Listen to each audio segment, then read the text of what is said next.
굳이 우리 조국 대한민국뿐만 아니라 어느 나라나 새롭게 대통령이 선출이 되면 인수위원회라는 조직들을 가지고 차기 정부에서 함께 일할 수 있는 인재들을 많이 추천받고 또 찾아다닙니다. 그리고 어느 정도 내정이 되면 이제 연락을 합니다. 우리 함께 같이 조국을 섬깁시다, 나라를 섬깁시다, 국민을 섬깁시다, 이렇게 연락을 보통 합니다. 대통령 직접 하는 경우도 있고 또 비서가 하는 경우도 있고 또 담당자 하는 경우도 있고 우리 함께 합시다라고 이렇게 초청을 합니다. 자, 그러면 그렇게 초청한다고 다 그 사람들이 다 하나요? 그런데 무조건 장관이 되고 정부 일을 하는 게 아니라 그렇게 초청을 받은 사람들이 이제 생각하고 결단해서 내가 저분의 국정 철학과 내가 함께 할 수 있겠다, 내가 저분의 국정 철학에 내가 순종할 수 있겠다, 나도 생명 다해서 목숨 다해서 저분을 따르겠다는 결단이 있을 때 그때 예스하고 함께 할 수 있습니다. 우리 옛말에도 임금님이 아무리 평안감사 임명해도 본인이 싫다면 할 수 없는 겁니다. 초청은 받았을 때 받은 거로 끝나는 것이 아니라 내가 어떻게 반응하느냐에 따라서 그 사람의 인생은 완전히 달라지게 됩니다. 우리 그리스도인의 삶도 마찬가지입니다. 우리는 예수님께 부름받은 사람들입니다. 예수님이 우리를 불러주셨습니다. 예수 믿는 사람으로, 그리스도인으로, 하나님의 백성으로 불러주셨습니다. 이것은 너무나 감격스럽습니다. 그런데 중요한 것은 우리가 그 부름 앞에 어떻게 반응하느냐에 따라서, 부름은 있지만 그 부름에 합당하게 살지 못할 수도 있고 그 부름에 합당하게 삶으로 인해서 우리 한 사람의 인생이 달라지고 삶의 결이 달라지고 길이 달라지는 것들을 우리는 많이 보게 됩니다. 그래서 오늘 우리가 주의 부르심 앞에 예배자로 나와 함께 예배하는 우리 모든 하나님의 사람 한 사람 한 사람은 하나님 앞에 큰 복 받은 하나님의 부르심에 순종한 하나님의 백성인 줄 믿고 이 세상을 향하여 가슴 펴고 기쁨으로 살아갈 수 있는 우리 하나님 백성들 다 되기를 주님의 이름으로 축원합니다. 이 얼마나 감사합니까? 불러주지 않으시면 오지도 못하고 불러주셨는데 그래도 내게 가면하며 나올 수 있는 그 믿음 주신 것도 감사하고, 우리 젊은 와이캠들 보면 교회 가자고 얘기를 해도 안 오면 그만이고 왔는데도 한 주 만에 도망가 버리면 그것도 어떡하겠습니까마는 우리가 이 자리에 앉아서 함께 예배드리는 것이 얼마나 귀하고 감사한지 모릅니다. 오늘 우리 본문에 보니까 이 부르심과 순종의 귀한 한 장면을 볼 수 있는데, 예수님께서 이제 그 제자를 부르시는 가운데 그 제자 중에 한 사람을 부르실 때 이 제자가 합당하게 응답함으로 인하여 그의 삶이 달라지고 인생이 달라진 놀라운 사건을 오늘 이 말씀을 통해서 볼 수가 있습니다. 오늘 본문 27절은 이렇게 말씀합니다. 그 후에 예수께서 나가사 레위라는 세리가 세관에 앉아 있는 것을 보시고 나를 따르라 하시니 아멘.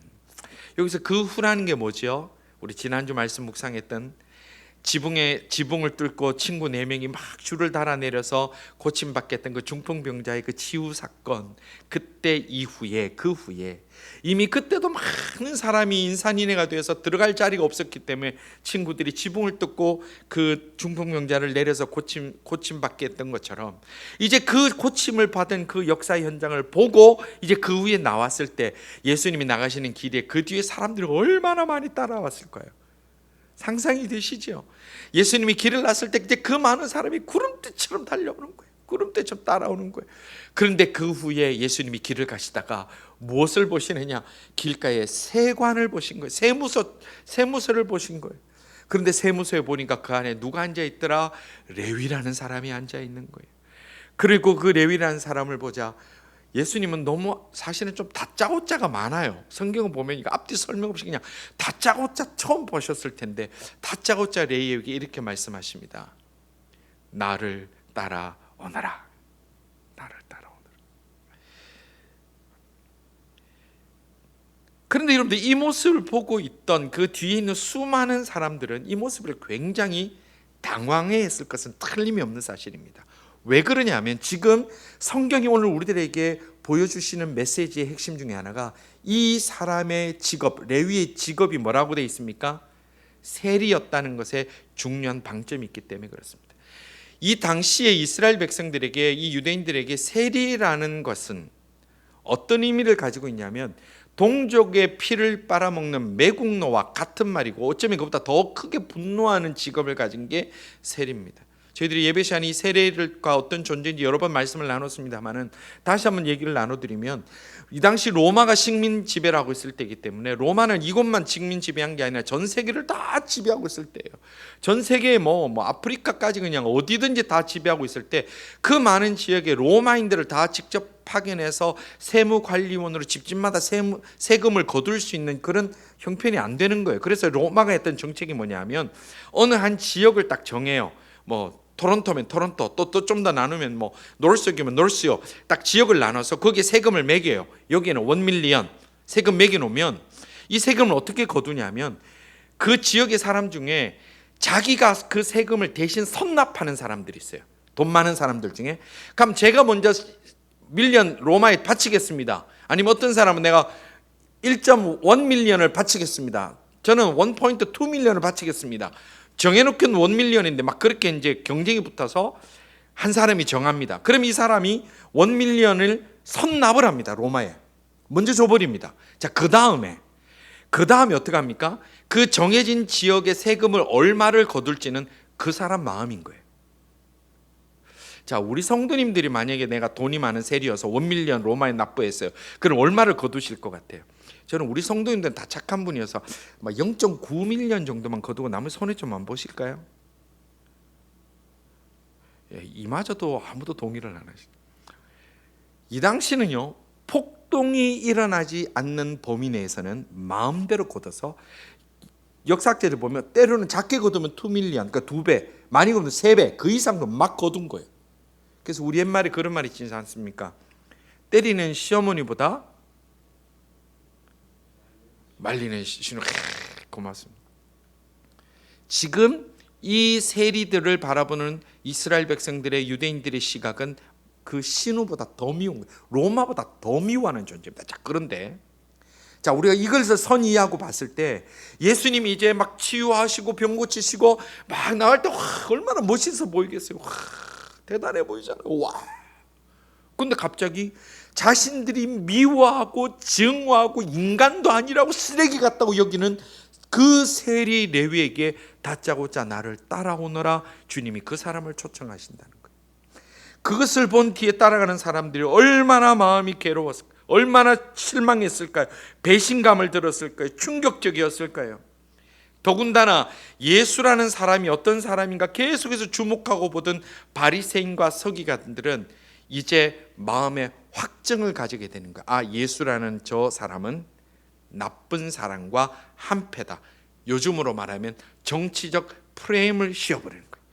이제 저 사람은 나쁜 사람이다. 프레임 딱 씌워놓으면 그 다음에 무슨 일을 하고 무슨 얘기를 해도 이제 전부 다 나쁜 얘기요, 나쁜 의미가 된다. 우리 성경을 통해서 이제 이후에 이들이 예수님 어떻게 대하는가를 우리는 잘 알고 있지 않습니까? 그런데 예수님은 레위를 향해서 세상이 바라보는 그런 나쁜 사람이라는 눈으로 보시는 것이 아니라 어떻게 보셨는가? 이 부분을 주석한 윌리엄 바클레이라는 유명한 주석가가 있습니다. 굉장히 유명한 주석가, 바클레이 주석이라고 목사님들은 거기다 가지고 있습니다. 이 윌리엄 바클레이가 뭐라고 주석했냐면 예수님은 세관에 앉아있던 레위를 보신 것이 아니라 레위 안에서 위대한 전도자 마태를 보았다, 이렇게 주석하고 있습니다. 왜냐하면 이 레위가 곧 마태복음을 기록한 그 마태입니다. 그럼 레위란 이름은 히브리어 이름으로 레위고 다른 이름으로 마태이기 때문에, 그래서 예수님이 그를 세리를 부르신 것은 세리라는 죄인이 죄가 없어서가 아니라 세리라는 죄인을 통해서 하나님께서 어떻게 역사하시며 레위가 앞으로 마태로서 어떻게 살아갈 것인가를 예수님이 보셨기 때문에 그 레위를 부르셨다, 이런 것입니다. 결국 우리가 전승입니다마는 이 마태는 나중에 이디오피아에 가서 복음을 전하다가 왕의 미움을 받고 참수되어 죽었다라는 그런 기록들도 있습니다. 성도 여러분, 우리 주님은 언제나 오늘 우리가 어떤 모습이냐로 우리를 판단하지 않으십니다. 과거에 네가 어떻게 살았느냐 그거로 우리를 판단하지도 않으십니다. 네가 얼마나 많은 죄를 지었느냐, 얼마나 네가 더러운 삶을 살았느냐. 주님은 우리를 향하여 보시는 포커스는 그게 아닙니다. 앞으로 어떻게 변화되어 갈 것인가, 주님은 그걸 보고 계신다는 거예요. 다른 말로 하면 우리가 예배 시간에 와서 예배를 드리고 성경 말씀 보고 신앙생활할 때 주님, 제가 앞으로 주님과 더불어 변화되어 살아가는 새 사람이 되겠습니다라고 소원을 담고 기도하고 말씀 보고 찬양하는 자들에게 주님은 오늘 또 우리를 불러주시는 거예요. 오늘 우리의 과거, 여기 부끄럽지 않은 과거 없는 사람 어디 있습니까? 제가 많이 쓰는 말로 들킨 사람과 들키지 않은 차이가 있지, 그거 까놓고 봐서 우리가 얼굴 드러내놓고 여기서 얘기할 수 있는 사람 누굽니까? 저도 똑같습니다. 그럼에도 불구하고 주님이 우리를 부르시고 주의 백성 삼아주시고 주의 일꾼 삼아주신 이유가 뭡니까?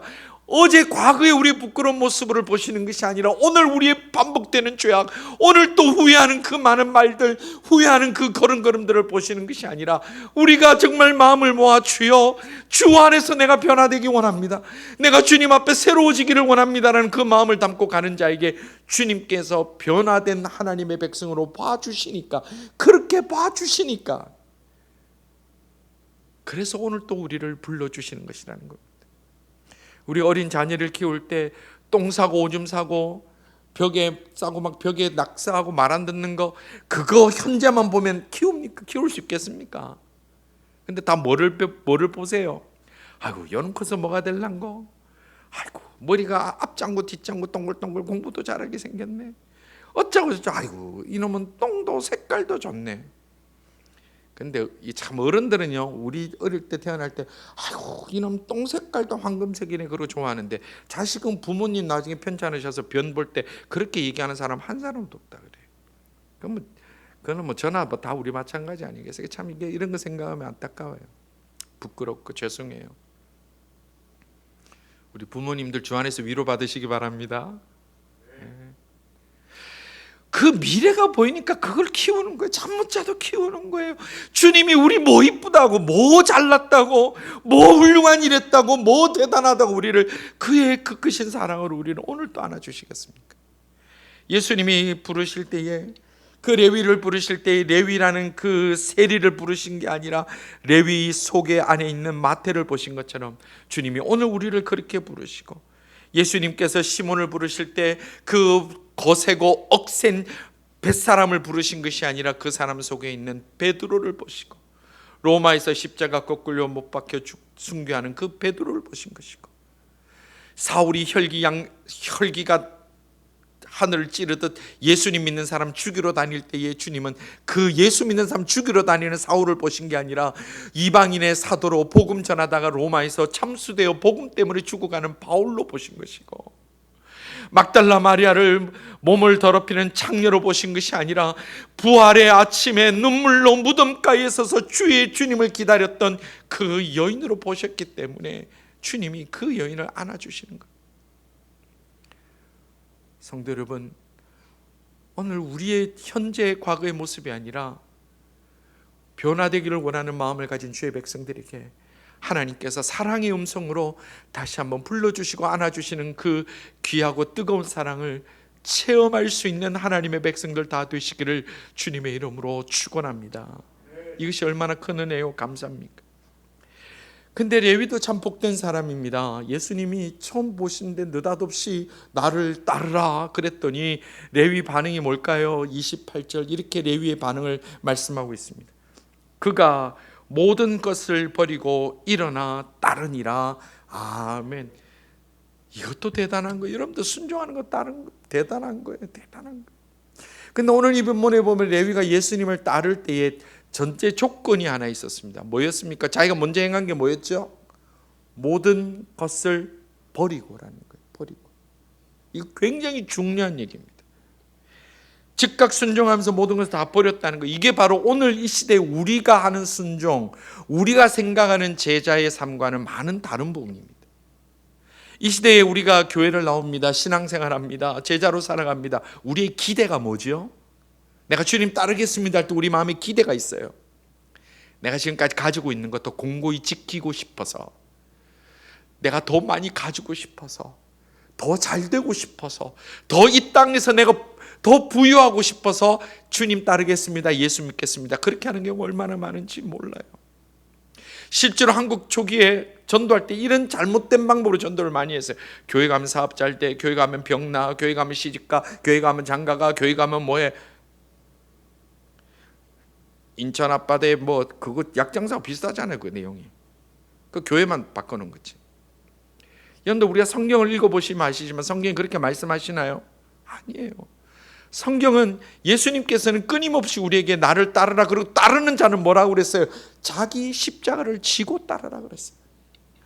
포기하고 따르라 그랬어요. 내려놓고 따르라 그랬어요. 제가 우리 젊은 친구들이 이제 처음 신앙생활하는 친구들 만나면 제가 그런 얘기를 자주 합니다. 예수 믿는 건 네가 세상에서 보는 것처럼 뭐가 잘 되고 돈 잘 벌고 형통한 거, 그런 거 아니야. 그거 딱 가짜 복음이야.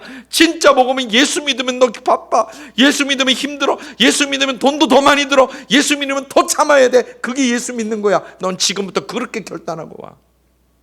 예수님은 뭐라고 그러셨습니까? 그럼 다 가난해지는 것이 믿음 좋은 건가요?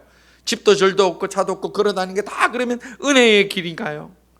예수님께서는 산상보훈을 말씀하시는 중에 마태복음 6장 33절에서 우선순위의 원칙을 이렇게 말씀하셨습니다. 너희는 먼저 그의 나라와 그의 의를 구하라.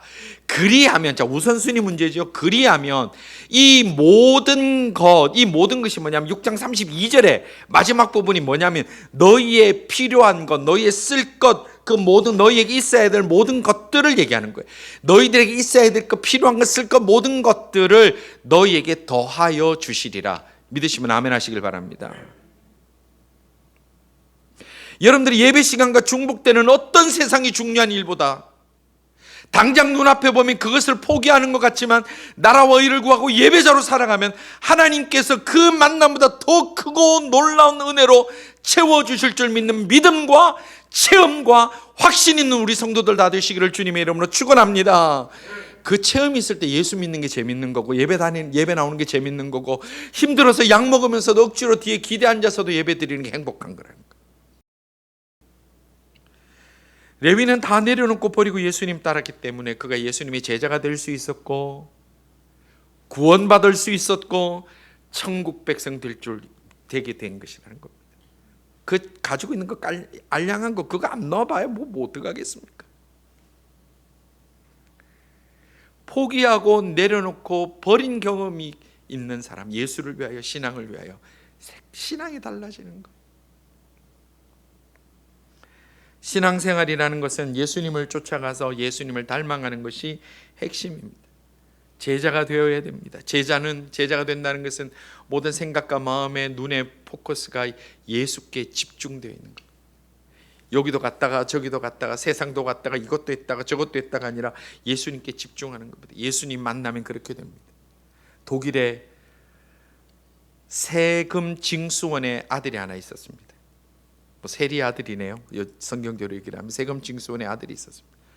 얼마나 망나니인지 10살 때부터 도둑질하기 시작하는데 13살 때는 아버지 금고를 털어가지고 도망갈 정도로, 아버지가 세금 징수원이니까 금고에 돈이 좀 안 많았겠습니까? 그것까지 털어갈 정도로.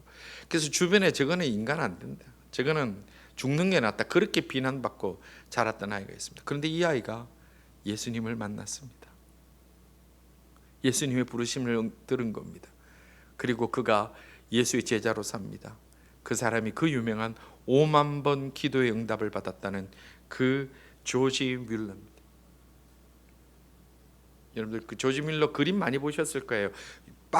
그 거친 빵 하나에 조그만한 둔탁한 그릇에 쑥 들어가지고 수염난 백인 할아버지가 이렇게 있는 거 사진 보셨죠? 예, 그게 조지 뮬러를 두고 그린 그림. 평양에 유명한 깡패가 있었습니다. 평양에는 옛날부터 기생도 많았지만 깡패도 그래 많았다고 그래요. 근데 그 깡패 중에도 아주 싸움 잘하는 깡패가 있었대. 그런데 길을 가는데 어느 서양 선교사가, 미국에서 온 선교사가, 이 선교사 이름이 세뮤얼 머펫이라는 선교사, 막 안 되는 한국말로 막 복음 전하고 있는데 그게 기분 나쁘고 싫은 거예요. 그래서 웬 이상한 귀신같이 생긴 허연 게 있다가 돌로 얼굴을 집어던져서 그 선교사의 평생에 상처가 남을 만큼 크게 다쳤어요. 그리고 예수 믿는 사람하고 모인 사람들이 너무 싫어서 교회당 불을 질러버렸어요. 아무도 갈지를 못해요.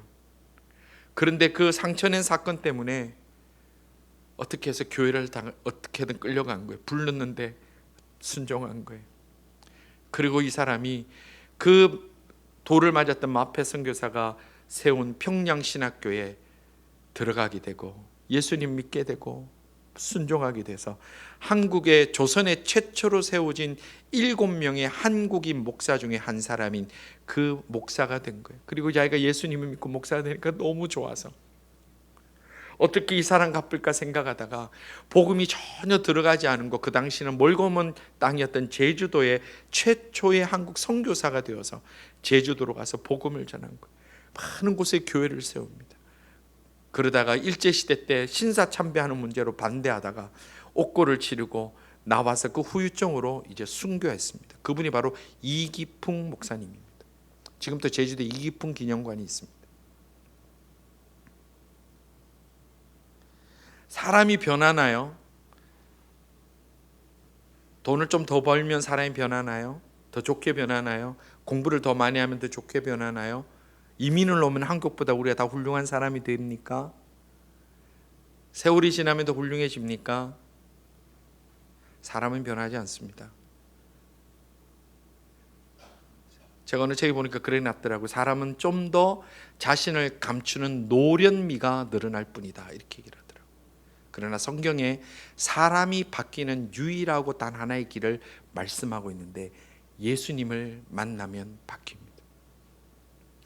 예수님의 부르심 앞에 내가 내 모든 것을 십자가 앞에 내려놓고 주여 나는 죄인입니다. 저는 죄인입니다. 주님 불쌍히 여겨 주십시오. 저는 구원 열차에서 떨어지지 않게 해주세요. 천국 백성 되게 해주세요. 죄인입니다라고 진실로 자신의 죄를 통회하고 회개하고 엎드리고 나가는 자들에게는 예수 그리스도의 능력으로 성령의 힘으로 사람이 완전히 바뀌어지게 된다는 것.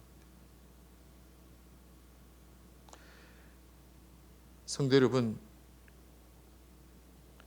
우리가 교회까지 나오고 예배드린 거 귀한 일입니다. 하나님의 큰 복이 받기를 원합니다. 자, 그러면 여기에서 우리가 한 걸음 더 나가야 됩니다. 주님, 제가 제자로 살고 싶습니다. 주님, 내가 죄인임을 고백합니다. 십자가 앞에 나가서 제가 사람들이 모르지만 아직도 제가 마음속에 해결하지 못하고 내 삶 속에 습관 속에 해결하지 못하는 죄들 내려놓사오니 주님 제자 삼아 주셔서 변하게 하여 주옵소서.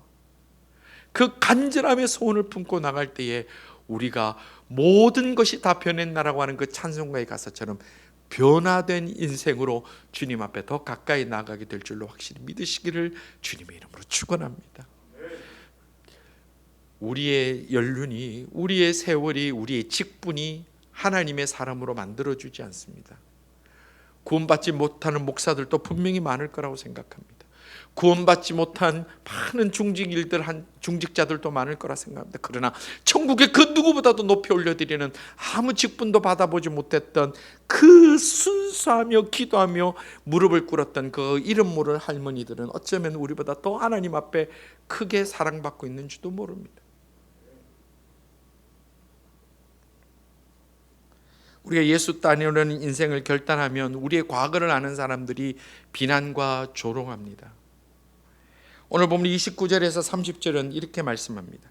레위가 예수를 위하여 자기 집에서 큰 잔치를 하니 세리와 다른 사람이 많이 함께 앉아 있는지라.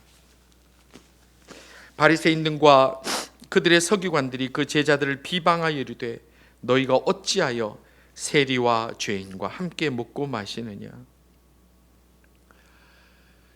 새 정부가 이제 들어서서 장관을 임명하면 국회에서 뭐 합니까? 인사청문회를 합니다. 참 우리 많이 봤죠.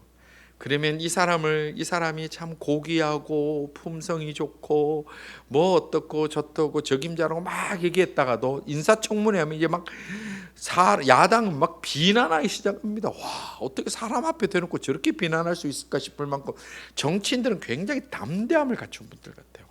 막 비난해요. 근데 더 놀라운 게 뭐냐면 정권 바뀌고 나면 이제는 반대쪽이 또 비난해요.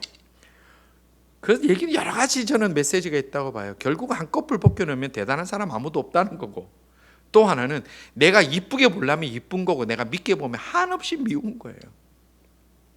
결국은 사람에게 소망이 없습니다. 사람에게 무슨 희망이 있습니까? 사람에게 소망이 없습니다. 인간이 원래 그런 존재이기 때문에 그렇습니다. 레위가 예수님을 만난 감격으로 예수님을 초청하고 잔치를 베풉니다. 변화됐으면 얼마나 좋겠어요. 예수님 만날 때 자 초청해서, 자 그러면 퀴즈, 레위가 잔치를 볼 때 초청할 때 레위에 가까운 사람들의 직업은 주로 뭘까요? 세리예요. 볼 것도 없어요. 그러니까 세리가 가득 모인 거예요. 그럼 세리 옆에는 또 누가 있을까요? 세금 안 내는 사람, 멱살 잡고 돈 뜯어내던 사람이 또 다 같이 있었을 거 아니에요? 바리새인과 서기관들이 거기까지 따라와서 그걸 본 거예요. 그리고서 뭐라고 비난합니까? 너희가 어찌하여 세리와 죄인과 함께 먹고 마시느냐. 이렇게 얘기할 수 있는 것, 왜 이들이 이렇게 얘기할 수 있을까요? 왜 이렇게 비난할 수 있을까요? 자신은 죄인이 아니라고 확신하기 때문에 그래요. 더 다르게 표현하면 자신들의 죄가 아직 드러나지 않았을 때라는 거예요. 사람은 내가 죄가 없다고 생각하는 순간에 못할 일 하나도 없습니다. 그래서 종교전쟁이 무서운 것이고, 그래서 용서하지 못하는 사람이 가장 무서운 사람이라는 게 그거예요. 그래서 우린 죄인이란 말을 쓸 때 조심해야 돼요. 왜냐하면 죄인이라는 타이틀은 세리와 그 무리들에게만 지어지는 게 아니라 우리 모두에게 다 적용되기 때문에 그렇습니다. 그것은 제가 평가한 건가요? 성경은 이렇게 말씀합니다. 로마서 3장 23절에 모든 사람이 죄를 범하였음에, 거기 우리도 예외가 아니에요. 안타깝지만 모든 사람이 죄를 범하였음에 하나님의 영광에 이르지 못하더니 그랬어요. 모두에게 예외가 없습니다. 다만 바리새인과 서기관들은 자기는 죄인이 아니라고 착각할 뿐이라는 겁니다. 그래서 예수님을 비난합니다. 앉아있는 자들 비난합니다. 저는 이 말씀 묵상할 때, 아니 그 세리 불러서 자기들이 그렇게 거룩하면 왜 그 레위 집까지 왜 따라가냐고. 여러분 그 생각 안 드세요? 지금 이 말씀 묵상하면서 거기를 왜 가냐고. 그러면 그냥 만나서 같이 가면 그걸 알고 뭐 소망 없구나 그러면 집에 가면 되지. 참 끝까지 그렇게 해서 자기의 의로움을 드러내고 싶은 거예요. 예전에 한번 제가 말씀 나눈 적이 있는데, 미국 개척 초기에 아주 재미난 얘기예요. 어느 한 마을에 아주 나쁘고 악독하기로 유명한 형제들이 있었어요. 근데 어느 날 이 형제 중에 동생이 갑자기 죽어버린 거예요. 그런데 그 동생이 죽었는데 장례를 치러줄 목사님이 아무도 없는 거예요. 그래서 이 형이 광고를 냅니다. 누구든지 내 동생 장례를 치러줄 때 이 사람은 참 좋은 사람이다, 세인트라는 단어를 써서 장례를 치러주면 내가 큰 돈을 주겠다, 이렇게 광고를 낸 거예요. 그랬더니 그 중에 괴짜 목사가 또 하나 있은 거예요. 자기가 자원해서 내가 이 장례 치르겠다고 찾아온 거예요. 그러니까 그 장례식에 많은 사람들이 모입니다. 도대체 저 목사가 뭐라고 얘기를 하나, 저 목사가 뭐라고 장례식 때 얘기하나, 그게 궁금해서 모인 거예요. 그래서 목사님이 설교를 하는데, 오늘 지금 누워있는 이 사람은 우리 마을을 너무 괴롭히는 악한 사람이었습니다. 우리 마을 사람들이 이 사람 때문에 너무 힘들었습니다. 나쁜 짓을 한 짓은 다 골라서 했습니다. 뭐 설교를 이렇게 하는 거예요. 그러니까 옆에 주변에 있는 사람들이 아이고 이제 목사님 죽었구나, 이제 나가면 이제 총 맞아 죽겠구나 그러고 있는데, 그래도 그 목사님이 딱 마지막에 그 얘기를 하는 거예요. 그럼에도 불구하고 이 죽어 누워 있는 이 사람은 서서 서 있는 저 형보다는 얼마나 착하고 선한 세인트인지 모릅니다. 그러고 끝나고 가버려요. 죽었는지 안 죽었는지 저는 그 뒷 얘기는 잘 모르겠습니다. 우리가 의로워 보이는 것은 상대적일 뿐입니다. 우리가 하나님 앞에 다 죄인이라고 성경이 말씀하시고 주님이 말씀하셨습니다. 성자나 죄인이나 모든 것 다 타이틀은 상대적입니다. 어거스틴이 말하기를 세상에 딱 두 종류 사람만 있다고 그랬어요. 어거스틴 아시죠? 아우구스티누스, 우리 학교 다닐 때 배울 때 아우구스티누스. 세상에 두 종류의 사람이 있다. 한 사람은 죄인이라는 이름의 죄인과 스스로 의인이라고 부르는 죄인, 이 두 종류밖에 없다 그랬어요. 이런 고백에서 전적으로 우리의 신앙이 출발이 되어야 된다는 것. 죄인이라고 비난합니다. 그랬더니 예수님이 뭐라고 그러셨어요? 그래, 맞다. 내가 지금 여기 온 것은 의인을 부르러 온 것이 아니라 나는 죄인을 불러 회개시키러 왔노라. 32절 그렇게 말씀하셨어요. 레위가 죄인이 아니라는 얘기 아니에요. 죄 지은 사람이 죄인이 아니라고 얘기하지 않으세요. 죄는 죄예요. 그러나 주님이 만나기를 원하시는 사람은 내 죄를 인정하고 내가 변화되기를 원하는 그 사람을 주님이 만나기를 원하신다는 겁니다. 성도 여러분, 우리 주님은 지금도 계속해서 우리를 향하여 나를 따르라고 부르고 계십니다. 그 음성 들을 수 있기를 간절히 바랍니다. 그리고 주님, 제가 따라가겠습니다. 그렇게 결단할 수 있는 우리 모두가 되기를 바랍니다. 십자가 짊어지고 따라가서 제자가 될 때에 우리가 예수께로 더 가까이 나아가고 예수 품에 안겼을 때에 주님 주시는 위로, 주님 주시는 비전, 주님 주시는 이 땅이 주지 못하는 위로와 기쁨으로 말미암아 우리가 주님 오라는 그날, 그 시간 언제인지 모르지만 그때 주님 부르실 때 주여 주여 부르심에 합당하여 살려고 노력하다가 갑니다. 두 팔 벌려 주님께로 더 가까이 나아갈 수 있는 우리 모든 하나님의 사람들 다 될 수 있기를 주님의 이름으로 축원합니다. 기도드리겠습니다. 죄가 가득한 저희들을 불러주셔서 하나님의 백성 삼아주신 것을 부끄럽지만 감사합니다. 저희들 한 겹 한 겹 벗겨내면 추하여 그 냄새 감당하지 못하지만 십자가 보혈로 용서하여 주시고 덮어주시고 오늘도 주의 백성으로 살아갈 수 있는 길을 주신 것을 감사합니다.